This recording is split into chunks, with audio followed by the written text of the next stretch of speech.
Good morning, everybody. It is I, the villainous valuer of vintage volumes, vying for viewers. I am back. Did my usual Saturday comic crawl. My budget I kind of exceeded my budget. I feel like I told people I was going to spend between $14 and $38, and I ended up spending $47.21. So, whatever. I messed up, but I still think I got some fun books. Let's see. By the way, I'm factoring in the overpriced coffee, overpriced and under quality. It's not good. Into that 47. So only spent 40 on books, but cost of the sale. That's cost of the sale. So let's start with the folder from the Kingpin of Union Square, the last real comic book dealer in New York City, possibly America, maybe the world. Am I saying the solar system and the galaxy? I don't know. I haven't seen the other comic book shops in Alpha Centauri. So I only know about the Milky Way. Is that where we are? I don't know what galaxy we're in. I probably know more about what galaxy I'm in. Here we are. The Good Guys, number 1. I don't know. I like it. I feel like I use a lot of like maximalist language, I like to talk about good guys versus bad guys a lot. So for a buck, why not grab this? Grab a little piece of the words I use. Then this is Angel. Look, I'm an idiot. I really liked Angel as a TV show. I didn't necessarily think it was good, but Buffy felt like weird and slow. Like, it was just very emo to me. And, the relationships were too big a part of the plot, I guess, is what I'm getting at. Whereas, like, in Angel, it felt like a villain-based TV show. And the villains was an evil law firm, which was just perfect. It was very clearly, Joss Whedon and the other writers kind of complaining about the industry, right? You had this soothsayer named Lorne, who was like a weird sort of, figment of the past, and kind of, whenever he saw young talent perform, he could tell their future, right? Who do we think that's an analog for, right? So whatever. It was very fun. It was very meta. It was villain-based as opposed to relationship-based like Buffy. So I will actually always buy an Angel comic book from a dollar bin, because I do feel like they kind of continued the show in comics. I don't know if this is that run, but if I ever end up with a stack of these, I'll start putting it together. So here we go, Zero number 5. So this is a continuation of the I actually got to meet 50 Cent recently. Seemed like a decent guy. But the idea is this is, Zero was optioned by his film company, but I don't think it's ever going to come out. Or if it does, it's going to be some, like, straight to streaming or Redbox exclusive style, low-budget schlock. But whatever. But it was fun. I got, issue number 1 in the dollar bin a few weeks back. Pride and Joy. So this is a book that I was just not familiar with. But Garth Ennis, it's once again, Garth Ennis, one of the most prolific writers in comics. Like, he's done so much writing, and so much of it is like he is the Punisher writer. So I know, we can give credit to the creators, you can give a little bit of props to the people who popularized him in the 90s, but Garth Ennis and Punisher Max is the best Punisher run, right? But also Preacher, so many things that Garth Ennis has done has just been amazing. So I will always buy a Garth Ennis book for $1, and I'm pretty sure I've gotten at least another 2 of the 4 issues out of this dollar bin previously, so eventually I'll have a 4-issue miniseries by a great artist, or by one of the greatest writers, I mean. And here we go. It's just a weird book. I thought it was fun. A weird kind of low-resolution fantasy comic. Looks very stylized and silly. Yeah, so I don't know. Spellbinders by Quality Comics, of course.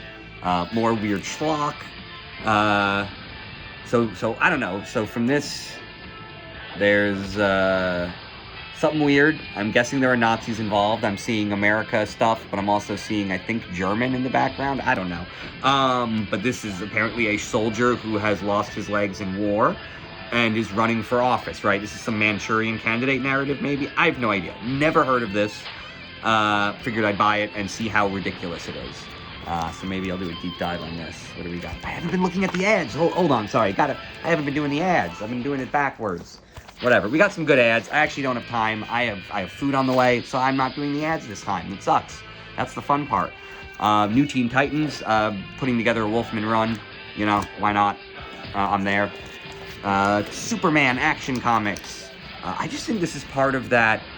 I might be wrong, but I think the 1991 Triangle books is part of the patriotic, what is it?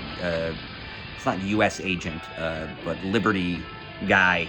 That fun intergang run that I've been trying to build. There we go. So we got Hellstorm, Prince of Lies. I mean, this just, I really like the style of this, like the you know, fake aged, you know, kind of paper.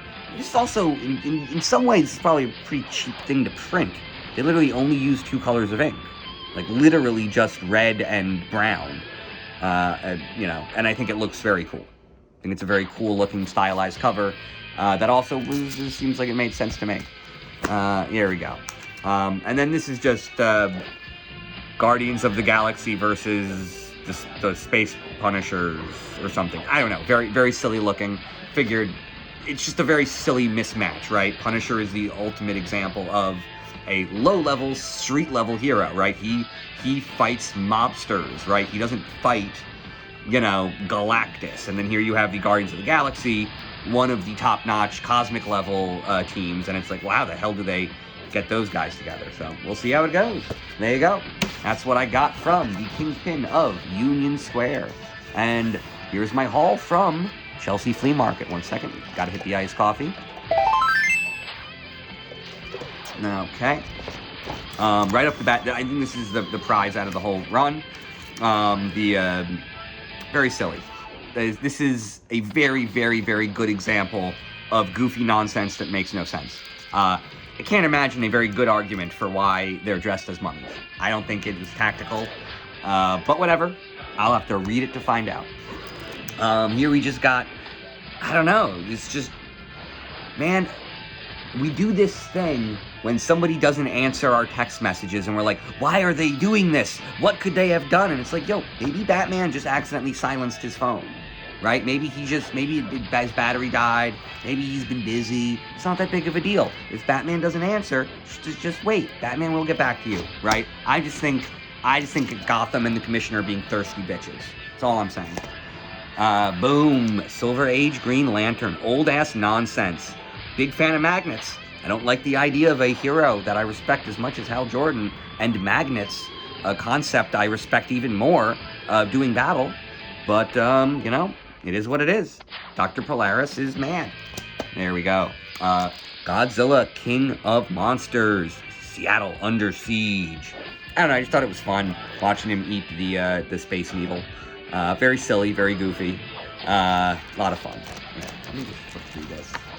See what we got here. Oh, ad for a weapon. There we go. Ooh, a Spider-Man utility belt. Okay, Spider-Man didn't even have a utility belt. They're losing it. They've lost their minds. But also, I really want one. Really, really, really, really want one. Only $4.95. I mean, adjusted for inflation, that's $1,700. So, yeah, that might be a little much. But, man, look at these spidery... You know, is that even a spider shape? How is that a spider shape? I don't even see it. I'm not seeing how those are spidery... How those Spidey handcuffs. But it's fun. Spidey communicator. I don't think it was real. The web. There's a web. A little bit of web. And a grappler. Man, they're giving kids grappling hooks. There's no way that's a good idea. Yeah, but yeah, great toy, and I'm mad I can't get it. Here we go. We got the Rodan and Mothra and all of the monsters monstering. Oh yeah, and is that Dum Dum Dugan or whatever? Happy Hogan. What are their names? I don't know. But I know a S.H.I.E.L.D. agent when I see it. And I'm a big fan. Yeah, so very, very fun nonsense. I like this version of Godzilla in the Marvel Universe. Seems like a good fit. And here we go. Just a random Kingpin book. I always like this cover. You know, because we forget that, like, he is... I mean, we think of him as a mobster, right? But he is also a guy who can throw... you know, an oak desk at you. You know, he is a substantial human being. But he also is on set. So this is interesting, right? Like this is a TV set somewhere. So actually, that's a cheap desk made of garbage. and it's probably plywood. Never mind. He's not actually demonstrating strength. This is a hollow shit desk. The drawers are probably fake. Yeah, there we go. We got Spider-Man doing spidery stuff. You know, this is some fun Bronze Age nonsense. Wasn't too expensive, so I figured I'd buy it. There you go. So that's my haul for today. Pretty good weekend for comics. I had a blast. Sorry I didn't do a deeper dive into these and look at some of these ridiculous ads. I mean, we got video games. I mean, I stand by Mortal Kombat 2. This was a whole lot of fun. This was Mortal Kombat 1, which, like, really, come on. Mortal Kombat 2 was just absolutely better. After then, it got kind of convoluted. What do we got? Cull the movie, Metal Gear Solid, comic books that no one ever read, Mimic, a movie I don't remember. This one is just art. Weird comic no one liked. What do we got? Oh, shoot! Okay. I actually had a friend of mine put this movie on for me, and it blew my freaking mind. Ford Fairlane, starring Andrew Dice Clay. It is genuinely funny. Gilbert Gottfried's in it, I think, as a DJ, as a radio DJ. Oh man, a lot of fun. This movie's absurd and really, really enjoyable. So yeah, great ad. I'm gonna text her. Yeah, what do we got on the back of these? We got Pyramid Scheme. We got a fun toy. We got book. What is this? A movie? Oh, this is just a Jaws ripoff. Ugh, yuck. When did this come out? 77. When did Jaws come out? I should know that. Starring Richard Harris. And then we got, is this for dental work? Or to become a dentist? I don't know. Look who's smiling now. What is any of this for? LaSalle training. Study. Present paperwork. I don't know. Weird education scams. You know. But, oh yeah, this is the winner of the whole the ad thing. Yeah, Ford Fairlane. Watch it. Actually go and watch it. It is a very silly movie that is very, very dated and of its time. But it's almost like when they made it to be dated even when it came out, right? Like, it's all these weird, fun references. It's very silly. Robert Englund. Is that Freddy Krueger? It's got Ed O'Neill in it. Man, it really does have, Priscilla Presley, Wayne Newton. Yeah, I mean, this really is my recommendation from all of this is going to be not to buy comics. It's going to be to go watch Ford Fairlane. There you go. Good luck and good books.